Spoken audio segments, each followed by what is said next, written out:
Buenísimo, muy buenas noches. Comenzamos el último programa del año 2023 y esta noche tenemos una visita especial también desde Santiago del Estero.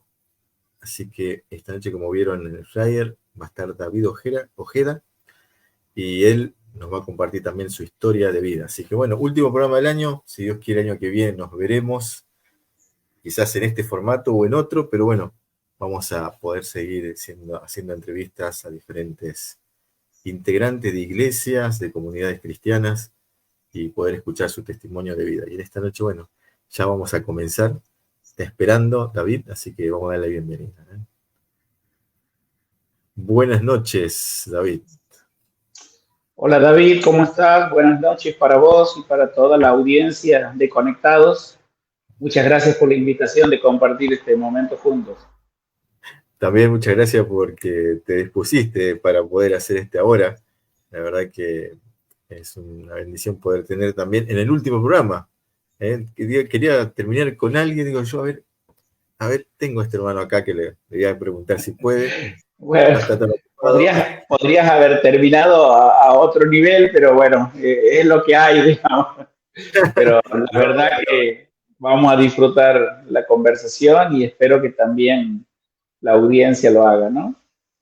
Te comento que te mandaron un saludo de Ecuador, te digo de entrada, ahí un conocido hermano también te saludó, creo que vos lo conocés, Efren Cuenca, sí, somos compañeros en el doctorado, sí. Espectacular. Así que bueno, esta noche queremos conversar, queremos compartir con vos. Contanos primero, presentarte tu nombre y apellido, sé que tenés 2 nombres, decinos tu edad y dónde naciste específicamente.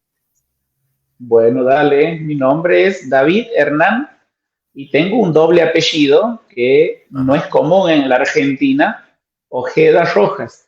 Y eso ya nos introduce un poco en la historia, ¿no? Porque mi mamá es argentina, yo soy argentino, nací aquí en Santiago, pero cuando mi mamá era joven, viajó a Córdoba a estudiar en la universidad y ahí conoció a un peruano.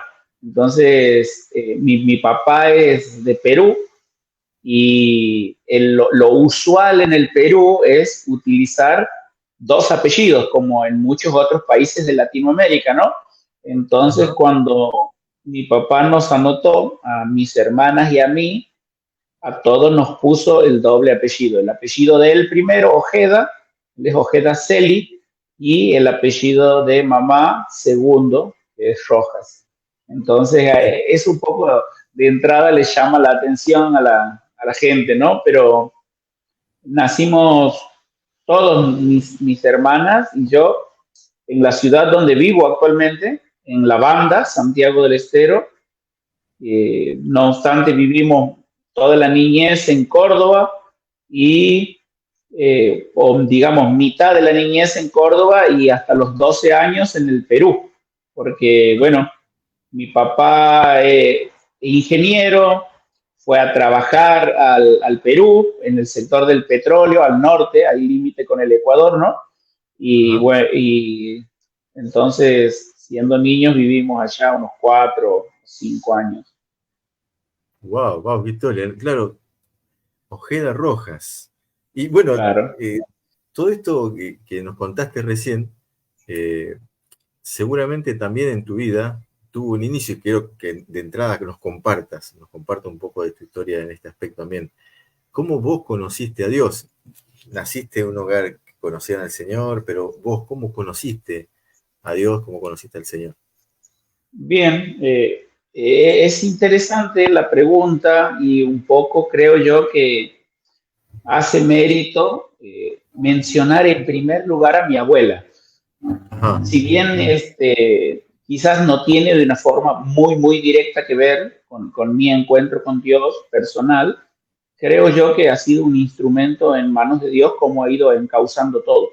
Ella queda viuda, muy joven, y en el velorio de su esposo, ella debe haber tenido entre 30 y 35 años, con 3 hijos, 2 adolescentes, y mi mamá en ese entonces, cuando queda huérfana, solo tenía 3 años, Y ahí en el velorio del esposo de mi abuela, de mi abuelo, un hermano de la iglesia, lo invitaron. Mi abuelo no era muy afecto a la religión popular, a los sacerdotes y eso, entonces invitaron a alguien que era creyente, era justamente un hermano de la iglesia de aquí en la ciudad, y esta persona predicó el evangelio en el velorio de mi abuelo, y ahí se convirtió mi abuela y mi tío, el hermano mayor de mi mamá.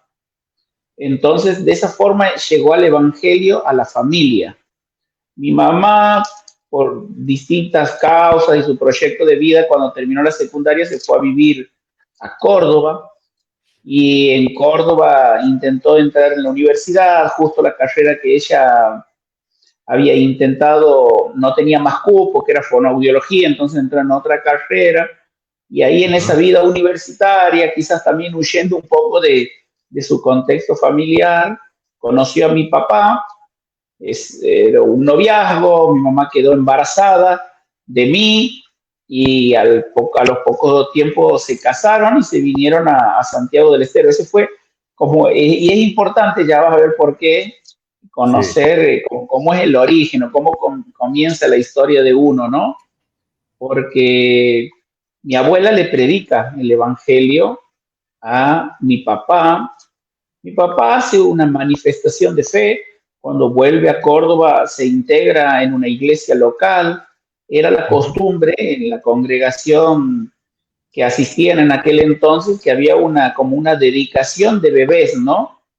Y siendo que mis padres se separaron unos años después, y nunca tuvo una vida cristiana ejemplar, hasta ahora, que ya es una persona mayor, más de 70 años, y que no lo veo muy seguido, pues él vive en Perú, ¿no? Todavía recuerda ese evento de que él le pidió a Dios, siendo aún yo un niño, que ese niño le pueda conocer y le pueda servir. Y a mí me impactó cuando él me lo contó, yo ya siendo un adulto, ¿no? Después de muchas vueltas de la vida, nosotros nos fuimos como familia, ya con mis dos hermanas mayores, mamá y mi papá. Mi papá es ingeniero de profesión, volvió a su país, al Perú, límite con Ecuador, en la zona donde él vivía, a trabajar en una empresa petrolera. Pero bueno, empezaron a haber una serie de conflictos. Primero eran culturales, la cultura argentina de mi mamá muy distinta al entorno donde vivían. Eso dio lugar a conflictos familiares, hasta que se terminaron separando, y nosotros volvimos con mi mamá aquí a Santiago del Estero a vivir con mi abuela. Y ese fue un momento muy duro para mí. Tenía 12 años. Como cualquier niño o preadolescente de 12 años, creo que la figura del padre es central en la vida, y de alguna forma me sentía bastante rechazado o puesto al lado por mi papá. Yo entendía que pueda tener diferencias con mi madre hasta cierto punto, hasta donde pueda entender un niño, pero no entendía que pasaran los meses y no tengamos contacto con él. Entonces mi abuela, que te conté que ya era creyente, nos llevó a mi hermana mayor y a mí a un campamento cristiano que se hacía en Guayamba, en Catamarca, en el mes de febrero. Mi abuela siempre fue una mujer en la iglesia, entregada, una viuda muy evangelista, y siempre con el tal de inculcar la fe a sus nietos, ella iba de cocinera, de equipante a cualquier campamento. Y nosotros habíamos llegado hace poquito a la Argentina, entonces no mi mamá, sino mi abuela nos fue llevando a ese campamento. Y todavía me acuerdo, porque era un campamento de adolescentes menores, y en el fogón, era un 10 de febrero del año 91, ahí al lado del río, uno de los maestros, y te voy a contar algo también muy interesante de esto, pero presta atención, uno de los maestros era un joven estudiante de ingeniería de Córdoba, y él predicó el evangelio. Y vos sabes que él le explicó muy bien el amor de Dios en Jesucristo, cómo en Jesús podíamos tener perdón de nuestros pecados. Pero ¿sabes lo que más me llamó la atención en esa presentación del Evangelio? Es que este muchacho ofrecía una relación con el Padre Celestial. Y él mencionó un texto que decía que aunque tu padre y tu madre te dejaren, con todo Jehová te recogerá. Y a mí me impactó. La verdad que eso llegó a mi corazón y ese mismo día, el 10 de febrero del 91, yo le pedí a Jesús que sea mi Salvador y también le dije a Dios que quería ser su hijo. Y bueno, a partir de ahí, por la fe me aferré a la mano de Dios y ha sido un caminar con Él. Y he podido ver cómo aún la oración de ese papá, que se equivocó en un montón de cosas, que dejó, digamos, a su hijo, a su esposa, a su familia, con una vida que no podríamos decir que ha sido ejemplar, pero cómo el Señor contestó su oración, que su hijo le pueda conocer y le pueda servir. Así que después llegué, me involucré en la iglesia donde mi abuela era miembro, y eso yo había tenido 12 años. Y 34 años después, soy uno de los pastores de esa iglesia. Entonces, no yo, sino la gracia de Dios conmigo. Entonces, bueno, doy gracias a Dios por la vida de mi abuela, por habernos llevado a ese campamento. Y vos sabes que pasaron muchísimos años, pero te digo, hasta hace 2 años atrás, pasaron más de 30 años que nunca supe quién era el joven estudiante de ingeniería que me había predicado. Yo sabía que era alguien de Córdoba, sabía que había estado en ese campamento sirviendo, y hace 2 años atrás, un querido amigo y consiervo, sí, Gerardo Ferace, nos invitó a un retiro. Y en el retiro, fue este año, en abril, este año, estábamos ahí y yo vi a una de las personas que se acercaba y saludaba a Sandra, mi esposa, que ella sí viene de una familia creyente, hija de pastores y todo. Y ahí en las conversaciones y presentándome de la gente, perdón, fue el año pasado, me presentaron al muchacho, ingeniero Nicolini. Y bueno, me abracé con él y le di las gracias.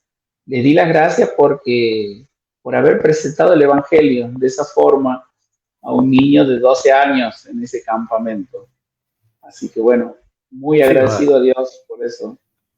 Qué historia.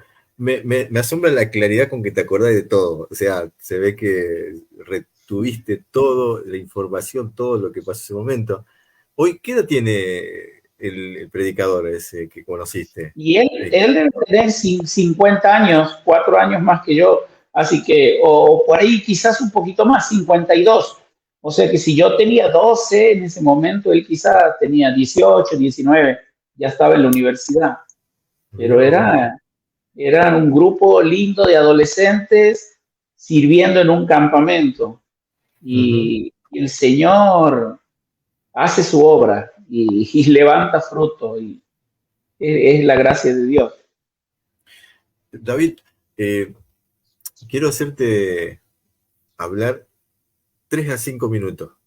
Yo sé que yo después te quiero hacer más preguntas, obvio, pero quiero que compartas con nosotros un poquito en mayor profundidad en esto ya último programa del año, y nos comparten unos 3 a 5 minutos. ¿Cuál es el mensaje que cambió tu vida, que cautivó tu corazón, de la esencia del mensaje que nos comparta? Yo sé que vos estás preparado también en el Señor, pero ¿cómo en toda tu preparación académica, o sea, el Señor, cómo resumirías ese mensaje en 5 minutos? Es imposible, pero ¿cómo harías para transmitir ese mensaje?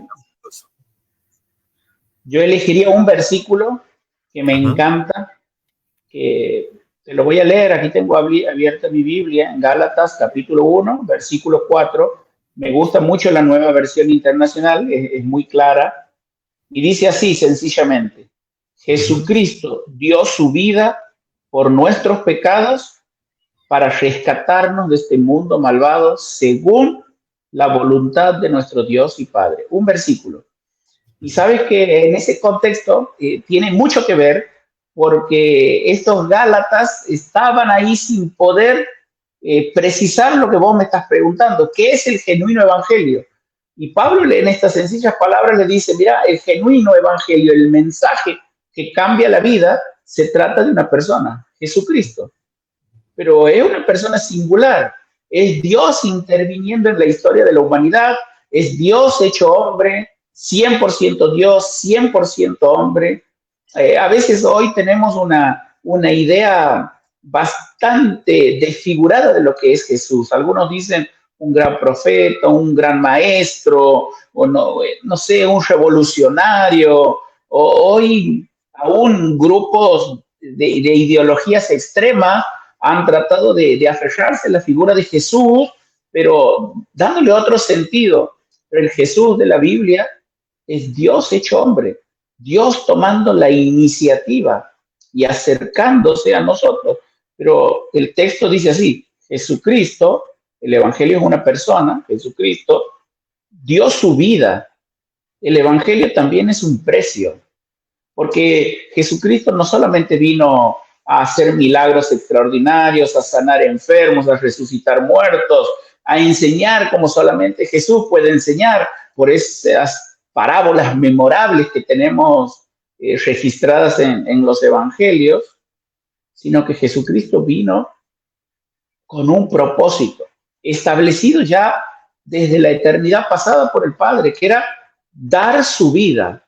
Ahora, es extraordinario ir a las páginas del Evangelio, pero que aún la historia universal recoge y ver cómo Jesucristo, Dios hecho hombre, murió en una cruz, rechazado por los suyos, como si fuese un malhechor, aún sabiendo que no había pecado en él. La Escritura dice que nunca se halló engaño en su boca, que era el santo Hijo de Dios, puro, perfecto, sin pecado.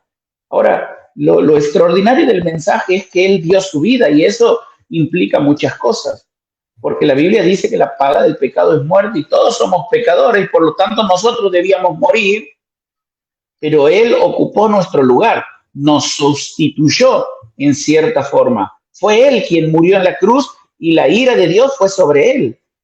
Pero en cierta forma, ni siquiera nosotros muriendo hubiésemos obtenido lo que Cristo obtuvo para nosotros, porque era necesario que el Hijo de Dios muriera en aquella cruz, porque la justicia de Dios necesitaba que un ser justo, santo, perfecto y sin pecado, como solo Jesús lo es, ocupara aquel lugar.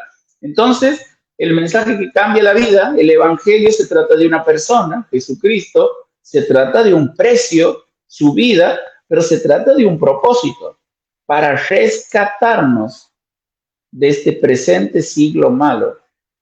Cristo dio su vida por nosotros para rescatarnos. Quizás ahí la palabra también podríamos entenderla como liberarnos.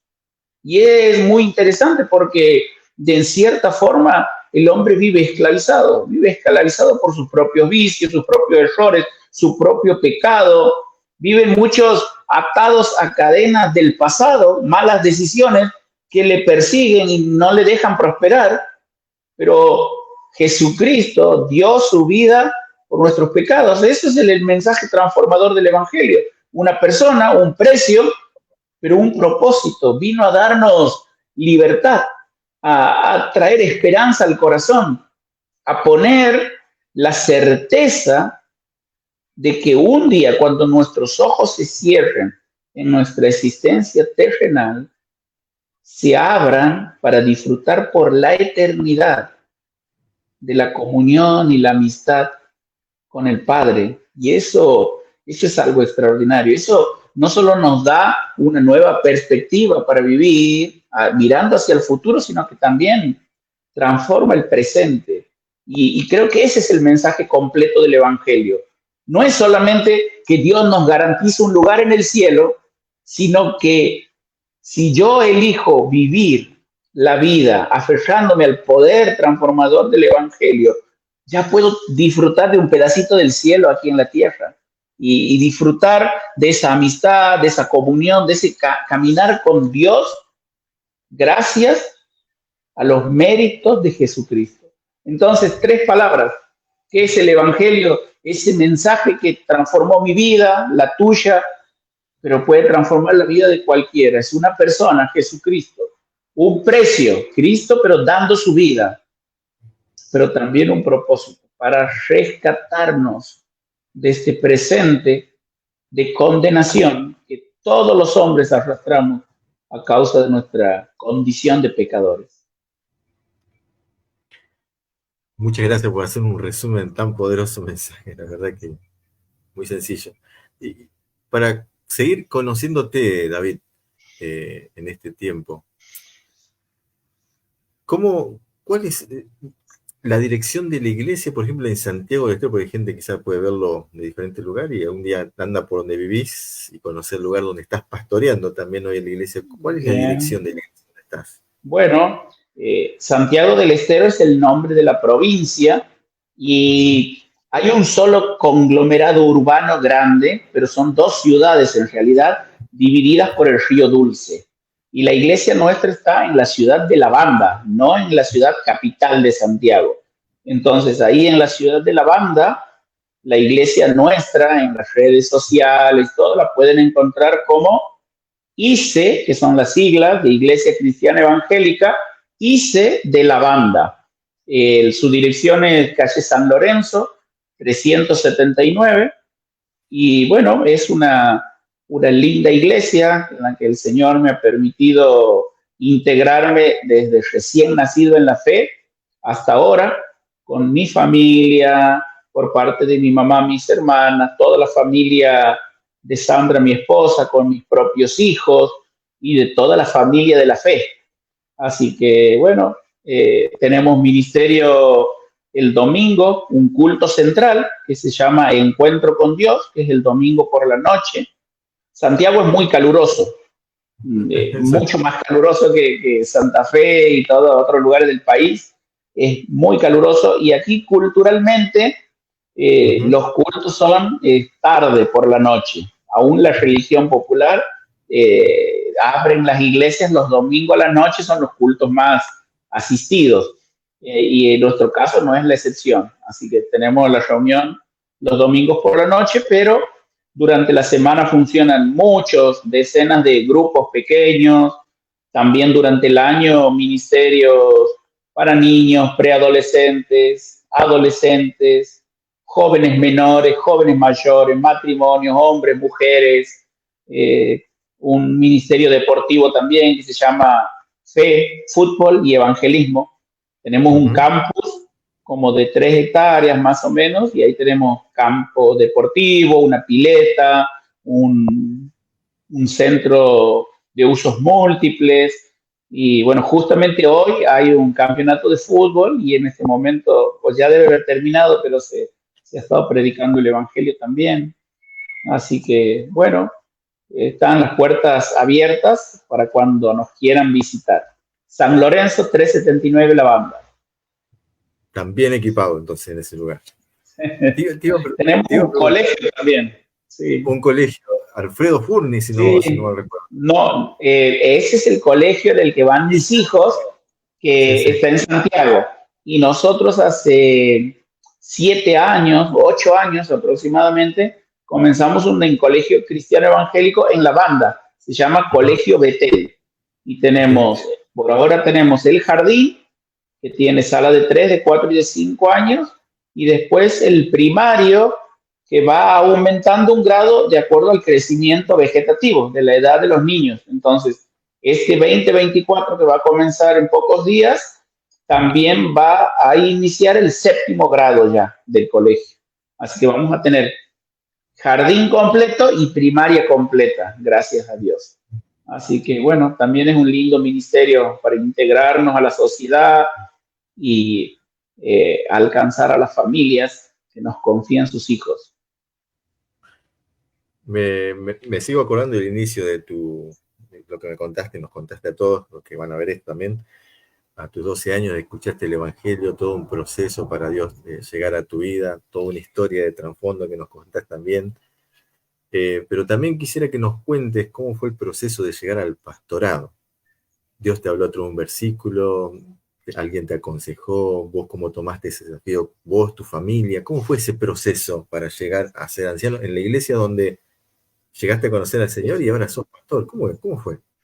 Sí, bueno, primero tengo que mencionar que la iglesia nuestra es una iglesia dentro del movimiento, me gusta llamarlo así, de los hermanos libres. Entonces, eso ya habla mucho acerca de su línea doctrinal y su forma de gobierno, ¿no? Nuestra eclesiología enseña y nos han enseñado muy bien siempre cuando los pastores, los ancianos, que el que anhela obispado anhela una buena obra, pero también hay una parte de la iglesia que reconoce.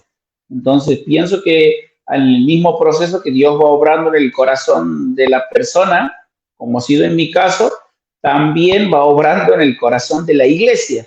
Y llega un momento de reconocimiento, de deseo y de anhelo, pero también del respaldo de la iglesia y de los pastores, que todavía yo los sigo considerando, además de que somos consiervos, son mis pastores, en el caso de Adrián Suárez, que también es uno de mis mejores amigos, y de Gabriel Cejas. Somos muy buenos amigos, uno de mis mejores amigos, y además es mi cuñado. Entonces, cuando yo me he convertido, mi suegro era uno de los ancianos. Entonces, un poco, porque creo yo también que tiene que ver con la forma de ser, los dones que el Señor nos va dando, la personalidad, pero fue un proceso que comenzó, yo lo digo casi sin equivocarme, al momento de mi conversión. Yo volví de ese campamento, me involucré en los jóvenes, pero 2 años después era un colaborador en el club bíblico y 5 años después era uno de los líderes. Y cuando estaba terminando el secundario o los primeros años de la universidad, era el líder a cargo del club bíblico. Y fue un proceso siempre de ir asumiendo una responsabilidad dentro del ministerio y a la vez la influencia, el apoyo, la enseñanza de los líderes de aquel entonces, siempre desafiándonos a dar pasos de fe, a asumir responsabilidades, a ser protagonista en la obra. Y en un momento, cuando la iglesia todavía tenía los 2 ancianos mayores, que hoy son viejitos, hablan al grupo de diáconos que había en aquel, primero nos nombran diáconos, yo era muy joven, debo haber tenido, no sé, 25 años, y estaba en el grupo de diáconos, y después del grupo de diáconos mencionan para que algunos de ellos sean ancianos. Entonces, a mí me tocó ver el proceso, pero a partir de ese proceso, yo compartí, creo que eso fue clave, codo a codo con mis consiervos y mis ancianos. Hoy, con Gabriel y con Adrián, y con otros hombres que salieron de nuestra iglesia local para iniciar nuevas obras, pero nunca me hicieron sentir como diciendo, vos estás en un escalón inferior, tu opinión no cuenta. No, en cada reunión del liderazgo de la iglesia he estado, he participado, he hecho escuchar mi voz, me han enseñado, me he equivocado, he metido la pata, pero en todo ese proceso creo que hay una obra de Dios a través de estos hombres. Entonces, en un momento, creo que simplemente fue el reconocimiento de lo que ya venía sucediendo. Pienso que así lo hemos vivido. Fue un gran desafío, ¿no? Tener de alguna forma el título formal. También fue un shock para la familia. Creo que no deja de ser un lugar de mucha exposición, con mucho temor por el testimonio personal, por el impacto de tus palabras, tu vida eh, laboral, no me gusta decir vida secular, pero todos somos alguien en el mundo. A ver, a mí tengo algunos hobbies, por ejemplo, tengo un gran grupo de amigos de la pesca, me gusta pesca con mosca, Mira, y tengo que ser el mismo en ese contexto que en el que soy pastor. Soy contador de profesión, toda mi vida he trabajado en un círculo de muchos profesionales, empresarios, etcétera. Entonces, no dejo de ser pastor ahí también, o creyente. Me gusta el tenis, estoy en el club, hay un montón de amigos ahí. Justo mi familia quedó ahora en el club, ahí en la pileta, porque hace calor hoy. Y, y me encontré con un amigo ahí creyente y en la mesa del club también sigo siendo el pastor. El claro. pastor, el contador, el compañero de dobles en el tenis, el pescador. Somos una persona integral y en ese sentido es que estamos expuestos y uno lo asume con mucha responsabilidad y temor delante de Dios. ¿Qué decir de los hijos, no? De, Mm, de orar, de tratar de influenciarlos espiritualmente, de ponerlos siempre en las manos de Dios para que no se equivoquen, de guiarlos, porque cuando son chiquitos y son niños es más sencilla la tarea, pero cuando ya empiezan a crecer, bueno, empiezan a tomar sus decisiones solos. Así que no te conté, pero con Sandra tenemos 3 hijos. Samuel mm. tiene 18, acaba de volver de Monte, de Palabra de Vida, Argentina, ha hecho un año. Ahora creo que estamos todos como familia y él también convencido de que va a empezar la universidad. Ana Gracia tiene 17, se van ahora los dos mayores junto con Samuel a estar de equipantes en el campamento y va a volver obviamente después para hacer quinto año de la secundaria. Y después tengo a Felipe, que está en sexto grado de la primaria y bueno, es un personaje Felipe, una gran personalidad tiene, él es el menor y todavía le falta transcurrir bastantes años, pero bueno, estamos muy contentos con la familia que el Señor nos ha dado y de cierta forma esta responsabilidad la asumimos todos, porque bueno, la tarea de pastor, vos sabes lo que es brindarse a los otros, es tu tiempo para tu familia o para vos, es dar de ese tiempo, que todos tenemos la misma cantidad, ponerlo a disposición de otras personas. ¿Y qué es la vida sino el tiempo? Entonces, darle tu tiempo a una persona es darle parte de tu vida para enseñarle, para discipularlo, para compartir una clase, quizás para consolarlo. Entonces, ha sido todo un aprendizaje juntos. Bueno, bien en todos estos años. Creo que no ha sido tan disruptivo, tan rotundo el cambio entre tener el título formal y lo que ya veníamos haciendo antes. Simplemente ha sido un reconocimiento, pero creo que como familia lo hemos asumido y ha sido una bendición. Impresionante. Gracias, gracias David. Ya te digo por contarnos algunas cosas del corazón, ¿no? Porque uno como que se abre ante, y esto va a quedar grabado y te van a poder conocer un poquitito. Y te pregunto así también frente a esto que vos nos contás, ¿cuál es como hombre, si podría decirse, uno de los temores de David? ¿Tiene algún temor David en esta vida? Sí, creo que todos tenemos miedo y a veces el miedo nos paraliza, ¿no? Tiene varios efectos el miedo en la vida. Eh, a veces uno de los temores ha sido quedarme con la idea de que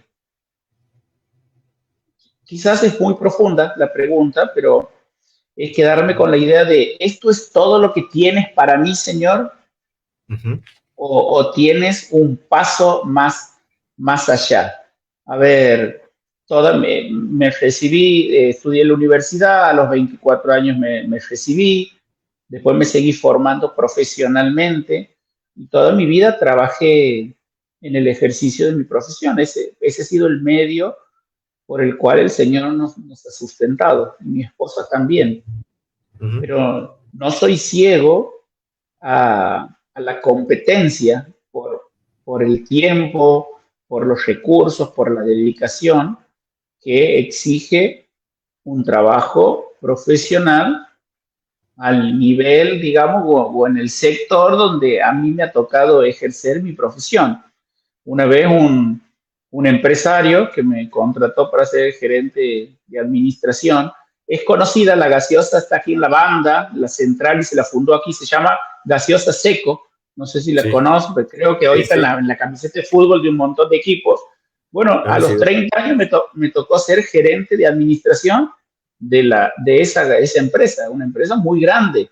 Yo era muy chico y tenía quizás la formación, había terminado una maestría en administración de empresas, y me entrevisté con el dueño, teníamos un trato bien cercano, y él me dice: David, la empresa exige full time, full brain, el full de tu tiempo y el full de tu cabeza.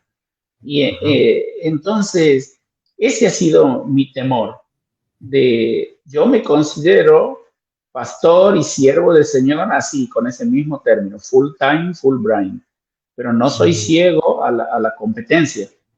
Y tengo 46 años, pero estoy abierto a que el Señor me quiere mostrar o llevar. Y es una lucha para mí dejar el temor de lado, no actuar con miedo. Entonces, aferrarme a las cosas que me ayudan a enfrentar el miedo sería seguir haciendo lo que estoy haciendo, porque de alguna forma somos humanos y es lo que me da seguridad. Sé que como contador, haciéndolo lo que sé, ganarme la vida, entre comillas, porque el Señor es el que nos provee, ese es el camino conocido para mí. Pero quizás hay otras alternativas. No la conozco y un poco me da miedo. Y otra de las cosas que quizás tienen que ver más también con un caminar en fidelidad con el Señor. ajá. Eso me da miedo. Tengo miedo de mí mismo, porque en la intimidad me conozco y el Señor me conoce. Entonces, soy muy consciente de lo que soy capaz de hacer. Y eso me da miedo. Entonces, siempre es mi oración al Señor, que me guarde del mal, que me guarde de caer, de hacerle un daño a Él, a mi familia, a la iglesia, que me ayude a caminar en en santidad para con Él. O sea, eso es algo que no quiero descuidarme, no quiero bajar la guardia, diría. Claro, Eso. impresionante. La verdad que mientras vos contabas lo primero, de que hasta acá, y después te voy a preguntar algo sobre lo que está estudiando en cuanto a lo teológico, eh, me hiciste acordar un libro de Charles Swindoll, que en el seminario donde está estudiando es conocido, Más cerca Sí, de la llama. Uno de los libros de que él sí. escribió que se llama Más cerca de la llama, y uno de los textos que me hiciste acordar mientras vos estabas conversando, es el texto que dice, y él os guiará a toda verdad. Y él va explicando el texto ese sobre qué verdad, y va relacionando el tema de la escritura, y, y le da mucho hincapié a la guía del Espíritu Santo en todo. En ese libro me ayudó mucho. Y me hiciste acordar mientras vos contabas esto, es todo hasta acá, y es lo que más o menos plantea en el libro. Eh, Te quería animar a que, sí, sigas buscando la guía de Dios, lo que tiene para vos. Y en cuanto al otro, gracias por compartir estos temores, porque de verdad, yo viendo, y vos que estás frente, como dijiste hace rato, tenés una exposición mayor, no es lo mismo, no es lo mismo si cae un pastor, un líder que está siendo conocido, que uno que está en las filas allí recién empezado, no se conoce mucho de la persona. Y te voy a hacer una pregunta así también, que no sé si ¿cómo ayudás a restaurar vos, David? Y debe tener experiencia o testimonio de a gente líderes que caen en la obra de Dios. Mira, esta pregunta no pensaba, pero lo planteo por esto que voy a decir, que me guarde en santidad, que me guarde en fidelidad para el Señor. Vos sabes que voy a ser poco ortodoxo. También quiero guardar el testimonio de las personas porque quizás alguno que pueda llegar a ver el video pueda llegar a identificar a alguien. La iglesia por ahí es grande y hay muchos miembros de nuestra iglesia en distintos lugares, pero tengo algunos principios que me han guiado en cuanto a eso y que los he aprendido de mis pastores, especialmente de Gabriel. En primer lugar, tengo una convicción. Todos vamos a caer o caemos continuamente. Creo yo que a pesar de que queremos confiar en el Señor, de que queremos y somos desafiados a caminar en santidad, una y otra vez le estamos fallando al Señor. Quizás algunos, hablándolo en términos coloquiales, meten la pata más hondo que otros, pero en el fondo, la naturaleza misma del pecado es lo mismo, es cerrar al blanco y ofender la santidad de Dios. Solo que algunos tienen repercusiones mayores, sobre todo cuando se tratan de miembros del equipo de ministerio. Creo que otro de los principios, a eso, todos caemos, todos ofendemos en cierto sentido, y otro de los principios que me ha guiado en proceso de restauración exitoso a la luz de lo que hoy podemos ver de cómo Dios ha obrado, es si voy a equivocarme, prefiero equivocarme por ser más blando de lo necesario que por ser más estricto de lo necesario. Prefiero equivocarme por exceso de misericordia y no por exceso de juicio. Qué loco es. No sé si me hago entender, pero esa es una lección que he aprendido en la iglesia local y que creo que Dios es un Dios de oportunidades. Dios no es un Dios que cierra la puerta. Sin duda alguna que odia el pecado, sin duda alguna que Él ejecuta su disciplina, que no sé, hay un libro por ahí que dice estamos en manos de un Dios airado, y en cierto sentido tiene razón, es verdad. Yo no voy a ir en contra de esa verdad bíblica, pero también yo encuentro en las escrituras, pero en mi relación personal con Dios, que estamos en un Dios misericordioso, perdonador, un Dios de gracia. Uno de los grandes mentores y maestros que he tenido en mi Biblia, por más que nunca he sido su alumno formal, pero yo lo he puesto en mi vida hace 10 años, es José Jordán. Y al comienzo, cuando lo saludaba así coloquialmente, quizá en una llamada por teléfono o en un mensajito de texto, una de sus respuestas al saludo que más me impactaba era que yo le preguntaba, hola José, ¿cómo estás? Y él me respondía, mejor de lo que merezco, mejor de lo que merezco. Porque si Dios nos diera todo lo que merecemos, ¿qué sería de nosotros? Todos estamos, por su gracia, mejor de lo que merecemos. Entonces, ese es el segundo principio. Todos podemos caer. Si voy a equivocarme, que sea por exceso de gracia y de misericordia, no por exceso de juicio. Y eso tiene que ver con el tercer punto, que es darle a todos una nueva oportunidad. Darles a todos una nueva oportunidad. Me ha tocado con líderes de jóvenes en la vida de dos muchachos, parecidos el problema. Uno está a punto de casarse y quizás proyectándose para ser misionero tiempo completo. Y fue durísimo el momento y el contexto en el cual cayó todo. Porque un muchacho formado, profesional, con un carisma, una llegada a los adolescentes, lleno de dones, con ganas de aprender todo, pero bueno, con un área muy débil en el cual él venía cayendo una y otra vez. Y hoy, gracias a Dios, por la gracia de Dios, eso es parte del pasado. Y me hace acordar que Dios es un Dios de oportunidades. Y, y me llena de gozo saber que en ese momento fui en contra de mi inclinación que me decía, no le des ninguna oportunidad más. Y le dimos una nueva oportunidad, lo hablé con Sandra, mi esposa, y Dios hizo su obra.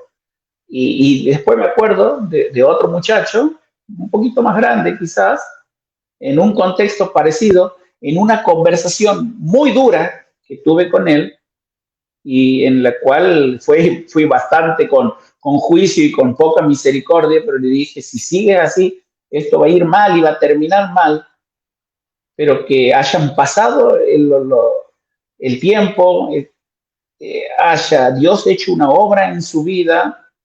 Yo no fui el encargado de restaurarlo a la comunión después de haber sido disciplinado, pero años después, que esta persona venga y te agradezca por cómo lo hayas confrontado y que disfrutemos de tiempo juntos, profundos con el Señor, estudiando la Biblia hoy y Él proyectándose a otro nivel de liderazgo, son cosas que me animan a pensar que Dios es un Dios de oportunidades. Entonces, te lo resumiría así, como dice la Biblia, es que nosotros debemos pensar que también podemos estar en el mismo lugar. ¿Te acuerdas del texto? Está en Gálatas, capítulo 6, ¿verdad? No te quiero robar mucho tiempo, pero no lo quiero citar mal tampoco. Dice, hermanos, si alguno es sorprendido en pecado, ustedes que son espirituales, restáurelo con una actitud humilde. Pero dice, pero cuídense cada uno, porque también puede ser tentado. ¿Ve? Teniendo cuidado de cada uno. Así dice la nueva versión internacional. Nosotros podemos estar en la misma situación. Todos podemos caer. Dios es un Dios de misericordia. Y yo quiero reflejar el carácter de Dios. Y entonces, cuando mi inclinación natural es cerrar las puertas, yo quiero ser la mano de Dios que se extiende y abre la puerta una vez más y le da una nueva oportunidad para la comunión, una nueva oportunidad para acercarse y para servir. Así que creo que por ahí es el camino, David. Te digo, es muy personal, como te dije en la introducción, para alguno tendrá sus fundamentos y lo voy a respetar, podrá decir, uy, este muchacho lo que ha hablado no tiene asidero bíblico, está mal, no es así. Bueno, lo voy a respetar, pero yo estoy convencido de que así es el camino. Por ejemplo, alguna cosa que dijiste, David, a mí me sirvió. Porque y con esto corto este tema, porque le quiero hacer una pregunta para salir de este tema. Una vez fue la otra punta que vos dijiste, exceso de gracia o de misericordia. No, yo prefería estar con exceso de juicio o de severidad, me dijo una persona. Así que ¿viste? Se puede encontrar de los dos lados en todo este aspecto. Sí. Y te pregunto, David, bueno, que la verdad que fue muy enriquecedor lo que dijiste, esos 3 puntos importantísimos. Aunque obvio que hay más cosas que se pueden decir, pero interesante lo que comentaste, es para recordarlo. A la hora de ver de restaurar hermanos y restaurar a gente que hoy está lejos del Señor por diferentes razones. Si tuvieran que hacerte un regalo, David, que no te has hecho y te gustaría que te hagan, ¿cuál sería?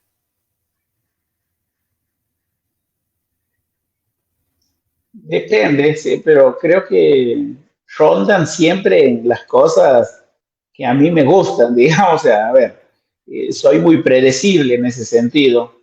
Me gusta muchísimo la pesca, entonces algo que tiene que ver con la pesca siempre me gusta. Me gusta mucho el tenis también, entonces cualquier cosa, no sé, me gusta mucho, me parece un buen gesto. ¿Sabes por qué? Porque el regalo, cuando alguien te hace un buen regalo, o cuando te toca a vos hacer un buen regalo, justo lo haces pensando en la otra persona, ¿no? Hay regalos como para salir del paso. Regalamos, son regalos impersonales, ¿no?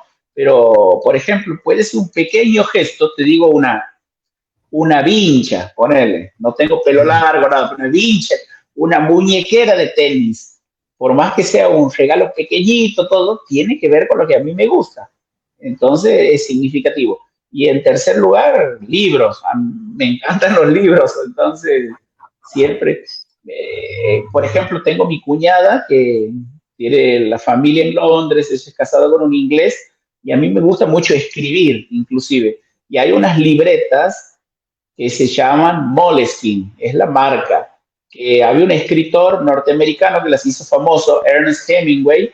Él escribía en esas libretas Moleskine, no tengo ninguna mano aquí, pero son unas libretitas como de tapa de cuero que tienen una banda elástica negra y son flexibles y no tienen nada de especial, pero para los que nos gustan esas cosas son muy especiales. Entonces, a mí, por ejemplo, mis sobrinos cuando van a Inglaterra o cosas así, me traen una Moleskine y para mí son regalos muy valorados, muy representativos.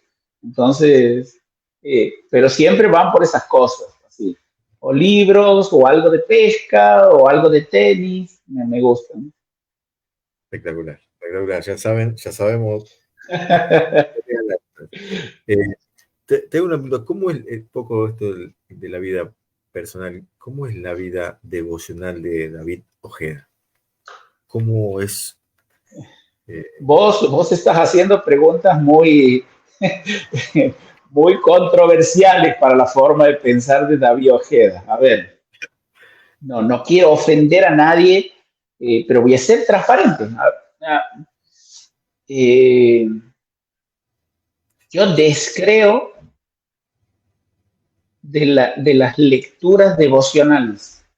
Uh-huh. Y no quiero ser malinterpretado en esto. Todos tenemos que tener una actitud de devoción para con Dios. Pero yo he visto que para muchas personas se transforma casi en un rito legalista completar tu devocional. Y es algo mecanizado. Y mi forma devocional, yo en mucho tiempo me sentía mal porque no la lograba encauzar, porque tengo otra clase de intereses. Por ejemplo, a ver, en un momento comencé un devocional en Gálatas y a mí el devocional que venía impreso me daba 2 semanas para Gálatas. Y yo me pasé un año en Gálatas, pero porque mi forma de ser es así. Es más, te compartí de eso porque justamente lo tengo presente ahora Gálatas, pero no sé, escribí una serie de mensajes de Gálatas, escribí lecciones de grupo pequeño a través de Gálatas, grabé en mi podcast 20 programas de Gálatas, grabé una serie de mensajes de YouTube en Gálatas y en una de las materias de la maestría, cuando estaba estudiando en Dallas, que me dieron a elegir un pasaje para traducir al griego, elegí Gálatas 4. ¿Pero por qué? Porque justo estaba en mi etapa de Gálatas. Entonces, no solo era mi estudio bíblico, era mi devocional, eran mis intereses. Y yo creo que vivir mi comunión con el Señor y con la palabra de esa forma es más enriquecedor que ir simplemente completando un librito. Pero ahora te voy a hacer una salvedad.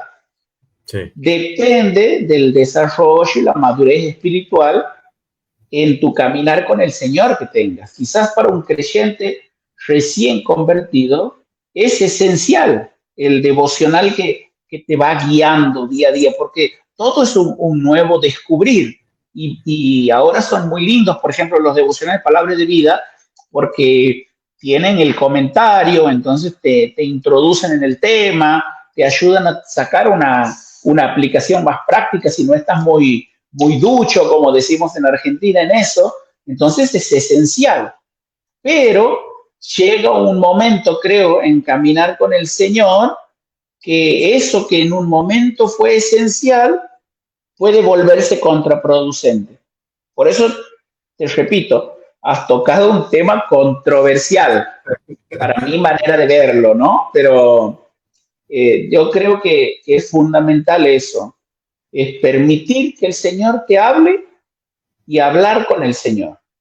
Entonces, en el tiempo devocional hay dos cosas que no son negociables.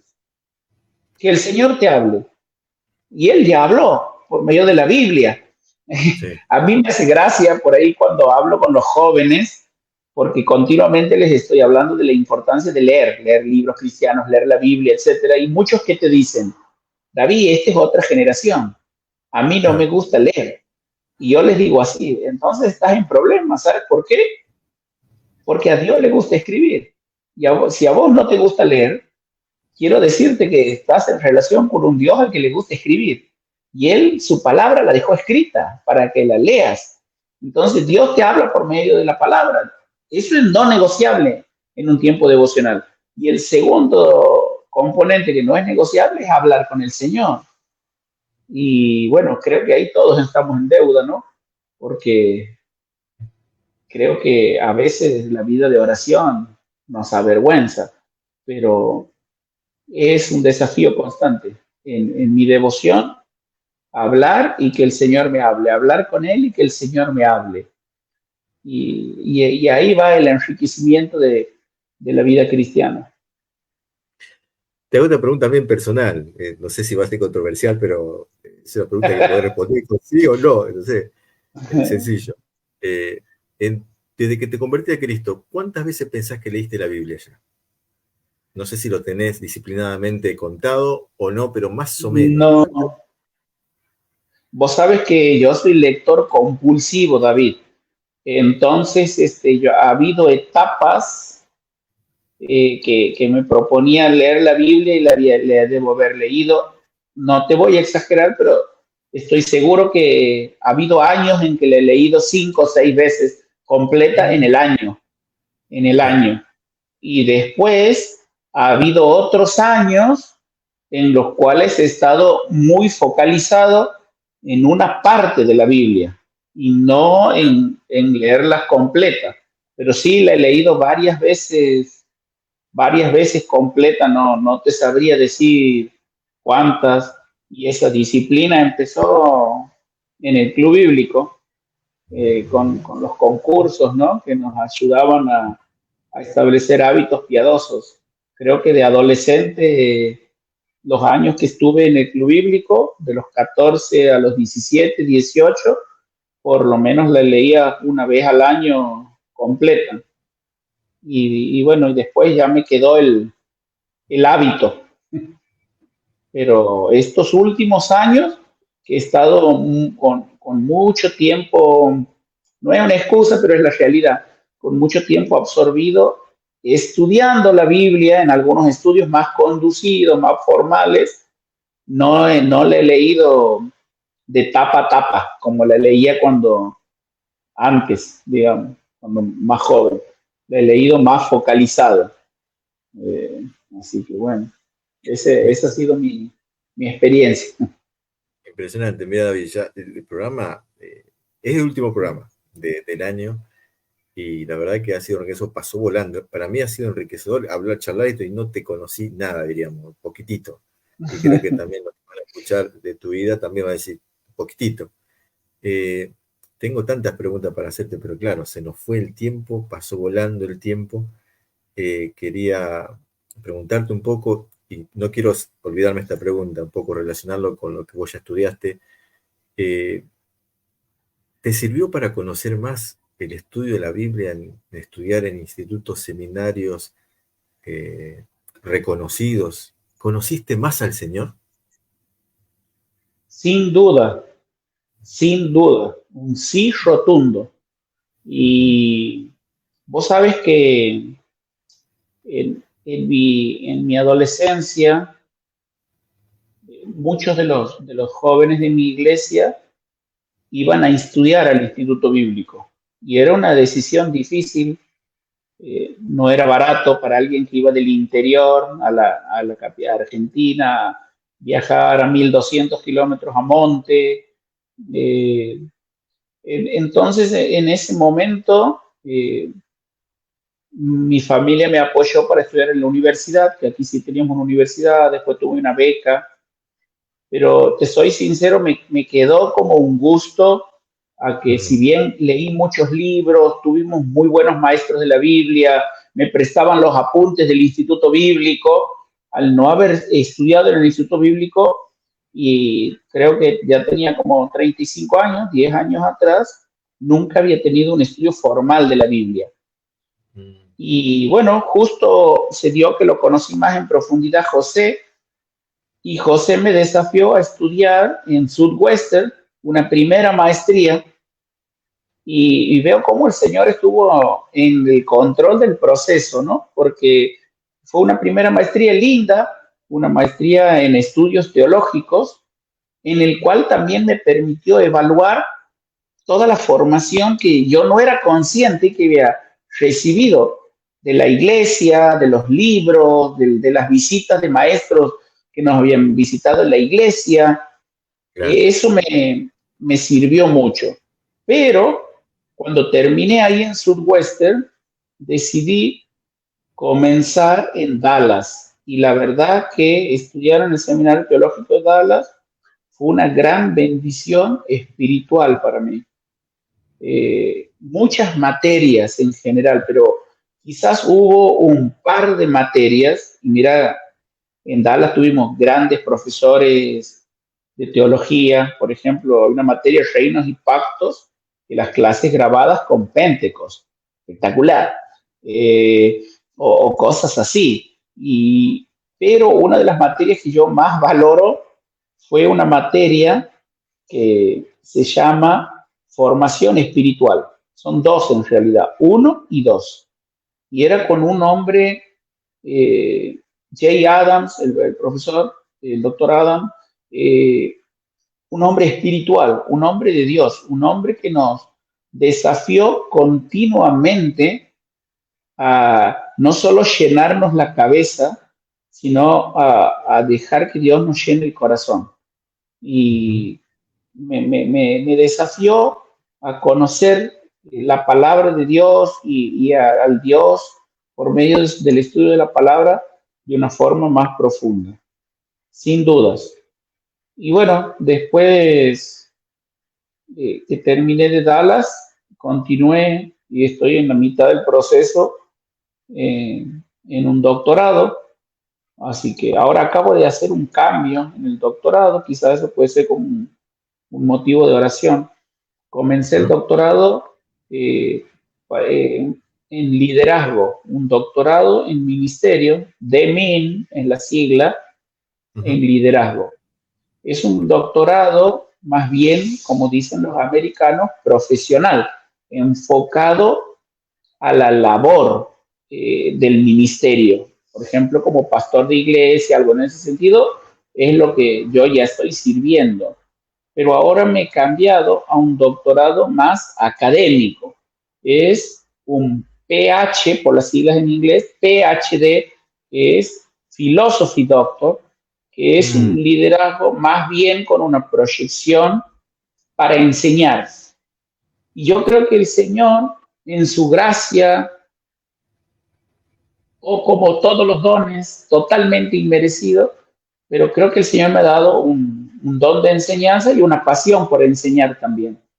Entonces creo que este rumbo que le he dado a los estudios está más afín con mi don y quiero formarme en esa área con un doctorado. Creo que voy a hacer la especialización en eclesiología, así que sin duda alguna, para mí la educación formal, organizada, sistemática de la Biblia en instituciones buenas ha sido una bendición. Y una bendición que el Señor ha permitido, la tecnología ha avanzado, quizás los costos por esa razón se han hecho un poquito más accesibles, a pesar de todas las crisis que vivimos en todos los países latinoamericanos, ¿no? Pero creo que si habría de animar a alguien que lo pueda hacer, yo lo animaría sin dudarlo, a que invierta el tiempo, el dinero, porque va a ser un antes y un después en su ministerio, pero también en su vida espiritual. Genial. ¿Te animás, David, a que te nombre una palabra y vos digas en cortitas palabras sobre eso? ¿Qué pensás? Rápido, así tiene que ser. Bueno, Hay que dale, tener vamos a ver. una mente ágil, ¿eh? Son varias palabras, ¿eh? Bueno, vamos a intentar, a ver cómo sale. Sexualidad, Santidad, noviazgo, pureza, matrimonio, un regalo de Dios, las misiones, un desafío, tema difícil como el suicidio, un flagelo presente. bullying o acoso, No te entiendo la pregunta, ahí, ¿cómo sería? Ninguno de los ¿qué dos, dirías? en mi caso, ni bullying ni acoso. Pasamos. Avivamiento, Ah, avivamiento. Tendría que ser la experiencia de la iglesia hoy, o la necesidad de la iglesia hoy. Biblia, Pasión, riquezas, una gran tentación, poder, ambición de la mayoría de las personas. eh, comunión, Comunión es la iglesia, define la evangelismo, iglesia. Evangelismo es el propósito olvidado de la iglesia. decinos un libro que recomendaría después de la Biblia, que tendría que leerlo todo cristiano para su crecimiento. Mira, hay muchísimos libros, pero no sé por qué me ha venido a la mente uno, pero como ese te podría recomendar 20. Pero hay un libro muy, muy bueno del autor Chip Ingram, que era director de Caminata Bíblica Mundial, y se llama De bueno a grandioso ante los ojos de Dios. Muy recomendable el libro, De bueno a grandioso. Tomo nota. Versículo favorito en tu historia de vida cristiana.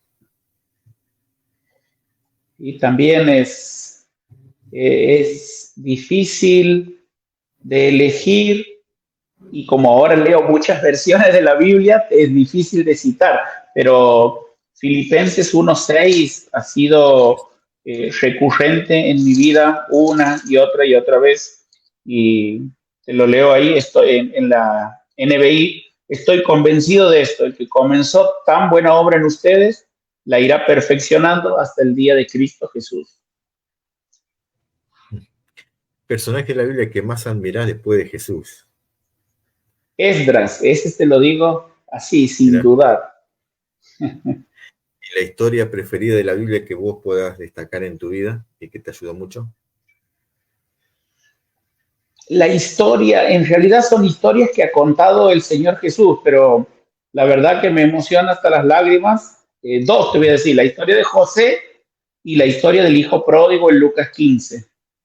Son tienen que ver de la relación de un padre con un hijo, ¿no?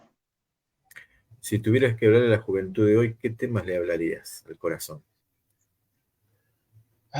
Yo le hablaría, y de hecho me he tocado en varios campamentos les hablaría acerca de asumir riesgos, de no perder el tiempo, y por otro lado de dejar de lado la superficialidad. Creo que el gran cáncer hoy que está paralizando a la juventud es vivir inmerso en una vida de apariencias, ¿no? Quizás como ícono de esa vida, podríamos decir, es Instagram, la aplicación. Hoy Instagram, su filosofía, la cultura Instagram define muchas cosas. Entonces, creo que de cierto modo hay que rescatar a los jóvenes de ahí, a empezar a ser protagonistas, no vivir ahí para la fotito irreal. Bien, y me diste el pie para hacerte las últimas dos preguntas que van relacionado a algo que a todos nos va a pasar, acerca de la muerte. Te quiero preguntar, primera pregunta, si supieras que tu último día de vida, ¿a qué le dedicarías el mayor tiempo en ese último día de vida? Y a mi familia, sin lugar a dudas. Eh, Pasaría el mayor tiempo posible y es más, lo pasaría escuchando a los miembros más cercanos de mi familia, pasando tiempo con ellos, mirándolo a los ojos, escuchándolos, dedicándoles ese tiempo. Bien, dicen que cuando estamos en el lecho de la muerte, no nos tocó todavía, pero empezamos a ver las cosas más importantes, haría esto, aquello, ¿te acuerdas? Billy Mm, Graham, que dijo, pasaría más tiempo así mm. haciendo esto. Y cuando parte de esta vida, ¿cómo te gustaría que te recuerden? Es más, la pregunta más específica, ¿qué te gustaría que pongan en la lápida? ¿Con qué frase te recordarían? ¿La pensaste, David? Sí, lo he pensado muchas veces, creo que estoy muy lejos de serlo, Mm, pero creo que la frase un hombre de Dios involucra todas las cosas que yo valoro y los círculos más importantes. Mi familia, en primer lugar, me gustaría ser un hombre de Dios en mi familia, en mi iglesia, en la sociedad, y eso involucra el trabajo, todo. Y me impactó, ¿no? Cuando estudié griego, la preposición de, ahí, de en griego, porque eh, tiene mucho significado. A ver, mira, quizás con un ejemplo es más práctico, estoy pensando.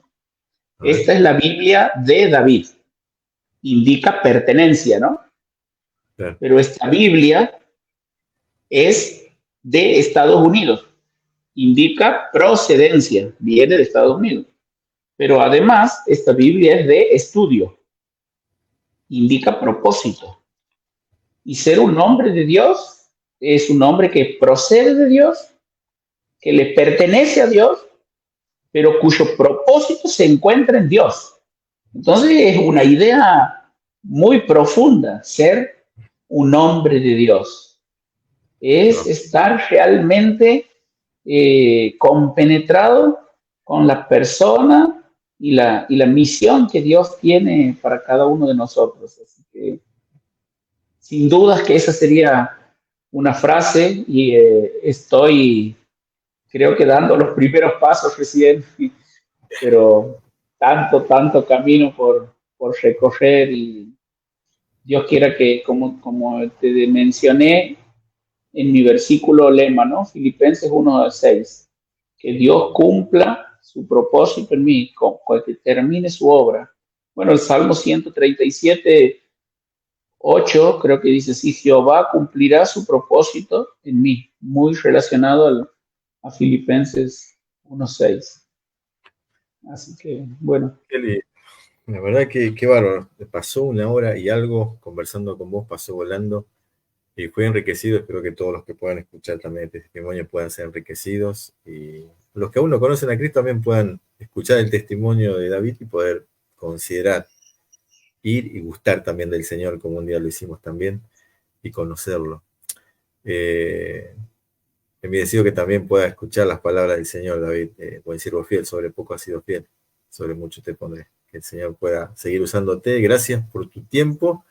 Y no sé si te quedaste con ganas de decir algunas palabras finales, algún saludo, alguna despedida, algún deseo para este nuevo año. Gracias, gracias David, en primer lugar, por la oportunidad. Mis mejores deseos con este ministerio.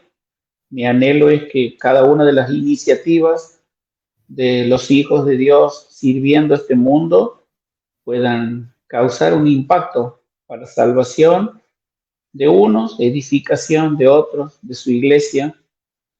Y bueno, creo que quizás para los que vivimos en Argentina, eh, como siempre, vivimos en ciclos y no es un tiempo fácil en medio de crisis y más crisis que se prolongan y crisis económicas que impactan en lo social y en la vida familiar y aún en nuestra vida de fe.